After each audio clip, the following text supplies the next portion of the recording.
아멘. 하나님의 말씀입니다.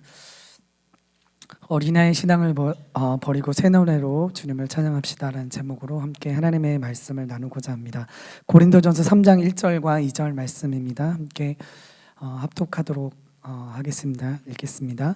형제들아, 내가 신령한 자들을 대함과 같이 너희에게 말할 수 없어서 육신에 속한 자 곧 그리스도 안에서 어린아이들을 대함과 같이 하노라. 내가 너희를 젖으로 먹이고 밥으로 아니하였노니 이는 너희가 감당하지 못하였음이거니와 지금도 못하리라. 아멘. 성경은 어린아이 신앙에 대해서 말씀을 하고 있습니다. 어린아이 신앙은 육신에 속한 자라고 말씀을 하고 있고요. 감당하지 못한다. 하나님의 말씀을 감당하지 못하고 젖을 먹고 밥을 먹지 못한다라고 이렇게 어떻게 보면 되게 부끄러울 정도로 이렇게 강력하게 표현하고 있습니다. 어떻게 보면 이것은 사도 바울의 마음이라기보다는요, 사도 바울의 마음 가운데 예수님께서 부어주신 마음이 있었기 때문에, 예수님의 눈으로 바라봤을 때는 예수님의 심정이 그 마음에 있었기 때문에 사도 바울이 이렇게 정말 어떻게 보면 무례해 보일 정도로 이렇게 표현하지 않았나라는 생각을 하게 됩니다. 히브리서 5장 12절과 14절 말씀에 보게 되면 어린아이 신앙에 대해서 얘기를 합니다. 제가 읽어보겠습니다. 때가 오래되었으므로 너희가 마땅히 선생이 되었을 터이나 너희가 다시 하나님의 말씀의 초보에 대하여 누구에게 가르침을 받아야 할 처지이니 단단한 음식은커녕 젖이나 필요하는 자가 되었도다. 젖을 먹는 자마다 어린아이이니 의의 말씀을 경험하지 못한 자요 라고 되어 있습니다. 히브리서하고 고린도전서인데 전혀 다른 서신인데요, 내용이 비슷합니다. 그러니까 사도 바울이 동일한 하나님의 말씀의 기준을 가지고서 일관성 있게 복음을 전하고 믿음의 생활을 했다는 것을 우리는 알 수가 있고요. 어린아이 신앙에 대해서 얘기를 할 때 경험하지 못한 사람, 의의 말씀을 경험해 보지 못한 사람, 이 말씀을 몇 가지로 생각해 볼 수 있는데요.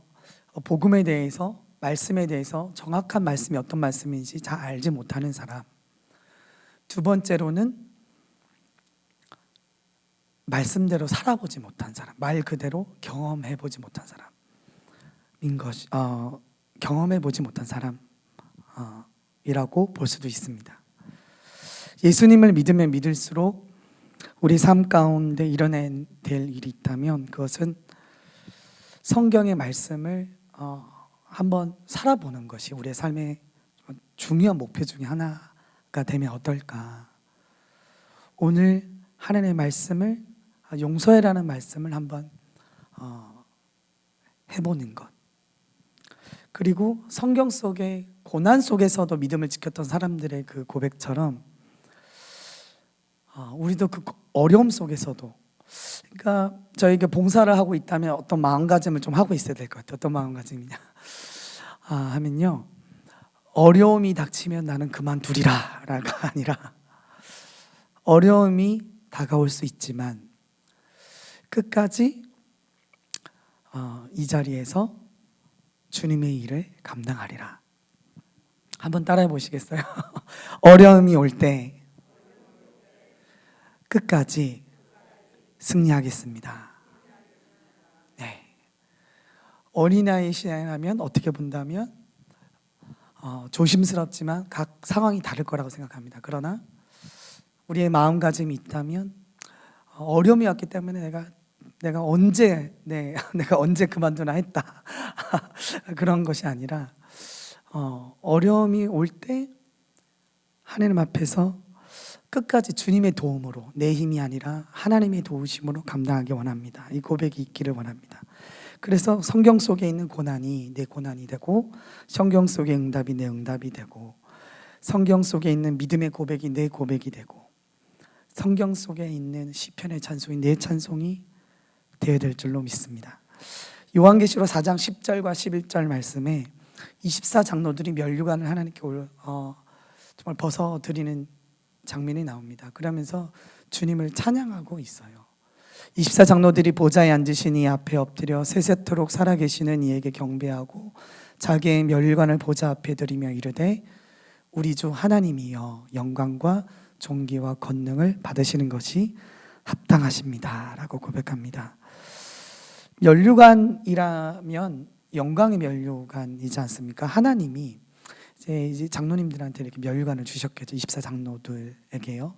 그러면 면류관이라는 것은 어떻게 보면 하나님께 받는 칭찬이 되기도 하고요. 하나님께서 어떨 때 칭찬하실까요? 하나님께 뭔가 자랑거리가 있을 때 그것을 보시고 하나님이 칭찬해 주시지 않겠습니까? 그렇다면 우리가 하나님 앞에서 자랑할 것이 무엇이 있을까요? 고난 중에서도 주님을 향한 마음을 지켰던 일,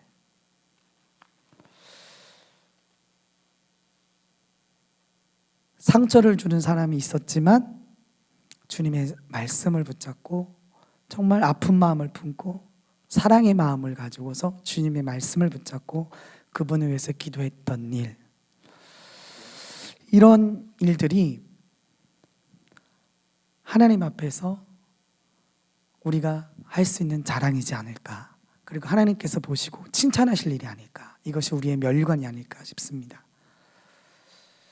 고난 중에서 순종했던 것을 가지고 하나님께 감사와 찬송의 노래를 드리는 것이죠. 사도 바울도 이제 이렇게 고백하지 않습니까? 성도님들을 보면서 성도님들이 저의 면류관입니다 라고 고백하는 것처럼 우리가 하나님 나라에 가서 찬송할 드릴 것인데 무엇을 가지고 찬송할까요?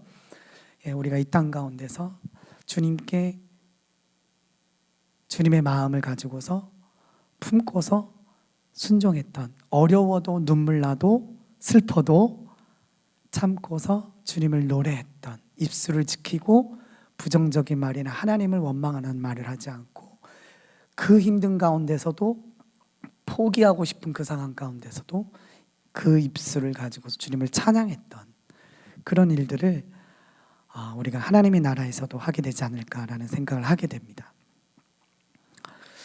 우리가 주일날 찬양을 드리죠. 하나님을 찬송할 때 크게 두 가지로 찬송을 드리는 것이 아닐까라는 생각을 하게 됩니다. 첫 번째로는 하나님이 가지고 계신 것을 찬송하고요. 두 번째로는 우리가 가지고 있는 것을 하나님께 올려드리면 찬송을 합니다. 하나님이 가지고 계신 것은 하나님의 능력을 갖고 계시죠. 크고 위대하심, 하나님이 행하시는 일들을 찬양하는 것이고요. 그리고 우리가 가진 것이라는 것은 우리의 생명의 무게와 같은 시간을 들여서 얻은 우리의 노력과 우리의 정성을 가지고서 우리가 그것을 상징하는 물질과 말씀대로 순종했던 삶의 예물을 가지고서 주님께 찬양하며 올려드린 것이 아닐까 싶습니다. 요한계시록 14장 요한계시록에 보게 되면 14장이 아니고요. 그 14만 4천 요한복음 14장에 14만 4천 명밖에 부를 수 없는 새 노래가 나옵니다. 그러면서 저는 이제 생각이 들었는데요. 이 노래는 아무나 부를 수 없구나. 그렇다면 순정해 본 사람만이 부를 수 있는 노래도 있겠구나. 용서해 본 사람이 부를 수 있는 노래도 있겠구나. 주께 헌금을 드린 후 배고픔을 참아본 사람만이 부를 수 있는 노래도 있을 수 있겠구나라는 생각을 하게 됐습니다. 주일날 저희가 함께 불렀던 찬양이 있는데요. 송축해 내 영혼 내 영혼아, 거룩하신 이름, 이전에 없었던 노래로 나 주님을 경배해 라는 찬양입니다. 2주 동안 주일 예배 때 이 찬양을, 설교 찬양을 이제 이렇게 성도님들이 함께 부르셨었는데요. 이 찬양이 저의 귀에는 이렇게 들리더라고요. 이전에 없었던 노래로 주님을 노래라는 이 가사가 이전에 없었던 노래로 주님을 찬양하고 싶습니다. 그러니까 새로운 찬양이 아니라 이전에 순종해 보지 않았던 새로운 순종으로 주님을 노래하고 싶습니다. 오늘은 오늘의 순종으로 주님을 높여드리고 싶습니다. 순종했던 것으로 감사하며 하나님께 송축해 드리는 것이죠. 송축을 올려드리는 것이죠. 고린도전서 2장 14절과 15절 말씀에는 이런 말씀이 있습니다. 육에 속한 사람은 하나님의 성령의 일들을 받지 아니하나니 이는 그것들이 그에게는 어리석게 보이니요 또 그는 그것들을 알 수도 없나니 그런 일은 영적으로 분별되기 때문이다. 이와 이제 비슷한 말씀이요, 고린도전서 1장 18절 말씀이 있습니다. 십자가의 도가 멸망하는 자들에게는 미련한 것이요 구원을 받는 우리에게는 하나님의 능력이라고 되어 있습니다. 하나님의 이렇게 성령의 다스림을 받지 않고 그리고 하나님의 말씀 가운데 있지 못하게 되면 그리고 즉 육에 속하게 있게 되면 육신적인 일에 속하게 되면 하나님의 나라의 일들이 어리석게 보인다는 것이죠. 손해보는 것 같고 그다음에 왜 이렇게까지 해야 되나? 라는 생각 때문에 하나님의 나라의 일들에 대해서 그 지혜로운 길, 은혜의 길을 가지 못하는 것입니다. 그리고 섬김과 봉사와 순종을 하나님 앞에서 자랑거리로 삼으려 하기보다는 높은 지위와 이득을 통해서 세상에서의 자신의 자랑을 높이고 싶어하는 것이죠. 지금 저희가 읽었듯이 고린도전서 2장, 3장, 4장 내용이 보게 되면 이제 싸움이 일어납니다. 분쟁이 일어나는 것이죠. 어떤 사람은 나는 아볼로에게 속했습니다. 나는 바울에게 속했습니다. 그리고 이런 표현을 하죠. 너희가 우리 없이 왕 노릇하려느냐? 너희가 우리 없이 왕 노릇하느냐? 아니면 스스로 너희가 왕이 되려고 하느냐? 그러니까 교회 안에서 여러 가지 일들이 있었는데 뭔가 하나님 앞에서의 면류관이 아니라 그러니까 높은 자리, 교회 안에서도 어떤 높은 자리를 원했던 사람들이 있었던 것 같습니다. 그 높은 자리를 원하고 뭔가 자랑거리를 삼는데 높은 나 스스로부터 시작하는 것이 아니라 높은 지위에 있는 사람의 이름을 빌리거나 높은 지위에 있는 사람의 곁에 있거나 높은 지위에 있는 사람의 그 사람을 이용해서 뭔가 영광을 누리고 싶었지 않았나, 그래서 편을 가르고 분쟁이 일어나지 않았나 라는 생각을 하게 됩니다. 화려해 보이는 사람들 곁에서 있으려고 하고 초라해 보이지 않기를 원하고 초조한 마음으로 더 높은 자리를 원하는 마음, 어떻게 보면은 사람이기 때문에 당연한 마음입니다. 그러나 이 마음을 계속 내버려 두면은 이것이 올무가 될 수가 있습니다. 왜냐하면 사탄의 계열과 어떻게 보면은 같은 계열에 이렇게 조금씩 들어가는 거일 수도 있거든요. 요한계시록에 오늘 새벽 말씀에도 나왔지만 요한계시록 13장 말씀에 사단이 계속 지속적으로 하고 있는 일이 있어요. 뭐냐면 하나님 흉내를 냅니다. 어린 양, 짐승이 올라왔는데 어린 양의 모습이지만 예수님이 어린 양이시잖아요. 그 모습을 따라하려고 하고 그다음에 666이라는 숫자도 그렇게 보기도 한다고 하더라고요. 완전수인 참 하나님께서 6일 동안 창조하시고 7일째 되는 날 안식을 취하셨는데 정말 하나님을 따라하고 싶어하는 그 완전수가 아니라 그것도 666이라는 숫자 자체도 7이나 완전수가 아니라 이성의 끝이요, 그리고 하나님을 흉내내고 싶어하고 그 권력, 하나님의 권력을 탐하는 그런 마음이 반영된 것이 아닐까라는 생각도 하게 됩니다. 그러나 우리 주님이 이 땅 가운데 오셔서 어떤 일을 하셨나요? 어떻게 보면 이것은 우리의 마음속에 있는 이 마음은 우리가 속고 있는 것은 아닐까, 어린아이 신앙은 아닐까. 에베소서 4장 14절 말씀입니다. 함께 읽도록 하겠습니다. 합독하겠습니다. 시작. 이는 우리가 이제부터 어린아이가 되지 아니하여 사람의 속임수와 간사한 유혹에 빠져 온갖 교훈의 풍조에 밀려 요동하지 않게 하려 함이라. 요동하지 안아야 된다는 것입니다. 이것은 어린아이 신앙에 머무는 것입니다. 주님이 오신다면 어떻게 하시겠습니까? 주님이 오신다면, 주님이 오셔서 무엇을 하셨습니까? 주님은 소외된 자리로 가셨고 화려한 자리로 가지 않으셨고 위로가 필요한 사람들의 곁으로 다가가셨고 이야기를 들어주셨고 눈을 마주치시고 공감하셨고 마음을 같이하여 울어주셨습니다. 그래서 오히려 화려한 자리에 있었던 바리새인과 서기관들이 오히려 예수님을 질투했습니다. 죄인과 세리와 창기의 친구라고 예수님을 조롱했습니다. 누가복음 7장 34절 말씀입니다. 함께 합독하겠습니다. 인자는 와서 먹고 마시매 너희 말이 보라 먹기를 탐하고 포도주를 즐기는 사람이요 세리와 죄인의 친구로다 하니. 오히려 예수님이 하시는 이 일을 그 사람들이 증언하고 있는 것입니다. 그러면서 고린도 이제 2장 3장에서 이제 어린아이 신앙, 육신에 속한 자에 대해서 성경에서 말씀하면서 고린도 교회 상황에 대해서 말하면서 이제 아볼로도 아니고 바울도 아니고 그들은 사역자다, 그리스도의 일꾼이다. 그러면서 오히려 이제 경고라기보다는 오히려 그 삶의 방향을 틀어줍니다. 시선을 틀어주는데요.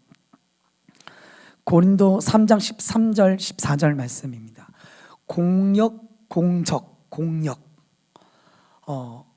시험이 올 때, 불같은 시험이 올 때도 이 공력이 타지 않을 정금 같은 믿음으로 살아야 된다는 것. 화려한 자리, 편을 가르고 누구의 권위를 빌려와서 높은 자리로 가려고 하고 왕이 되려고 하는 모습이 아니라 거기에 지금 신경 쓸 것이 아니라 어린아이 신앙에 머물 것이 아니라 공력에 대해서 하나님 앞에서의 자랑거리, 어떻게 살아갈 것인가, 어려움이 왔을 때 어떻게 이겨낼 것인가, 이거에 대해서 관심을 가지도록 이끌어주고 있습니다. 13절 14절 말씀입니다. 함께 합독하겠습니다. 각 사람의 일이 나타날 터인데 그 날이 이를 때에 그것을 시험할 불이 나타나 각 사람의 일이 어떤 종류인지 불이 시험할 것이라. 각 사람의 일이 불타면 해로울 터이나 그 일이 그대로 서면 상을 받으리라 하십니다. 상을 받을 것이라고 말씀합니다. 공적을 나타낼 불이 다가와도 타지 아니할 신앙으로 살아가라고 우리에게 말씀하고 있습니다. 어려움이 올 때 예배를 중단하거나 섬김을 중단하는 것이 아니라 어려움이 와도 자리를 지키고 비바람이 불어도 섬김을 계속하면서 더 큰 순종의 자리로 나아가기를 우리에게 성경을 통해서 우리는 생각할 수가 있습니다. 누군지 알려고 하지 마십시오. 네. 저희 교회 성도님 중에 한 분의 여동생 얘기를 제가 이렇게 듣게 됐습니다. 그분은 수십 년 전 일인데 이민 초기 시절에 한 주에 250불밖에 못 보셨대요. 그래서 참 어렵게 생활을 하셨는데 250불씩 벌면서 일주일에 250불 벌면서 50불을 개척교회가 어려우니까 섬기는 교회가 개척교회였는데 그 교회에 50불씩 헌금을 하셨다고 하시더라고요. 그러면서 이제 제 마음이 되게 이제 운전하고 이제 돌아오면서 되게 뜨거워졌어요. 얼마나 참 어려우셨을까. 이민 초기 시기신데 그럼에도 불구하고 그 어려운 중에서도 교회가 염려돼서 그렇게 섬기셨다면 얼마나 그 하나님을 사랑하는 마음이 뜨거우셨을까.